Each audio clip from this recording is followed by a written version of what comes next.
Mama moja, ty si tá, čo pri mne vždy stála. S rozumom a láskou si ma vychovala. Celé moje detstvo bolo o vzájomnej dôvere. Stojíme pri sebe v daždi aj vo vetre. Obom nami jasne nevždy bolo to ružové. Čo som niekedy robil, bolo ozaj ubohé. A preto mami ďakujem za to, kým som.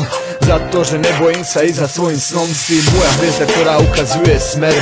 Len vďaka tebe je v mojom vnútri mier. Ťažké chvíle úsmevom posielaš preč. Z toho, aká si mami, stráca sa mi reč. Keď sa mi v škole smiali, ty dala si mi silu. Mami, ja ti ďakujem za každú jednu chvíľu, kedy mohli sme sa rozprávať, zabávať a smiať. Za strechu nad hlavou, že môžem v kľude spať.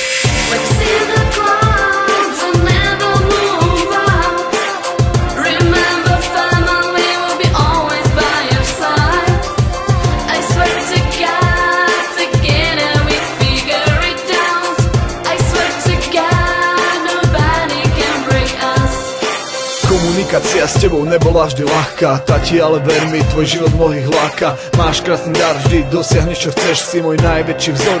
Neviem, či to vieš, hnev a krik strieda vtip a radosť. Tati, ja ti ďakujem, že máš o mňa starosť. Bez teba by som bol úplne prázdny. Som kde som, vďaka tomu, že si rázny. Nikdy nepovedal som, čo pre mňa znamenáš. Si pre mňa sila ako modlitba, Otče náš. Počúvaj chvíľu iba tieto slova.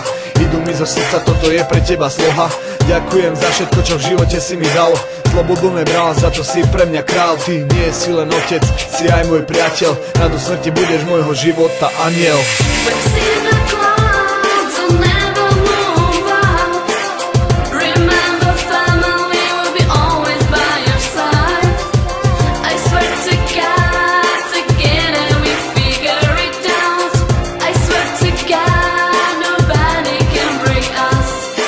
Aj pre teba mám pár slov, však si moja sestra. Minulosť tvoja zdá sa pre mnohých pestra. Páči sa mi na tebe, že myseľ je čistá. Asi sama sebou, toto je vec istá. Milujem ťa nado všetko, však som tvoj brat.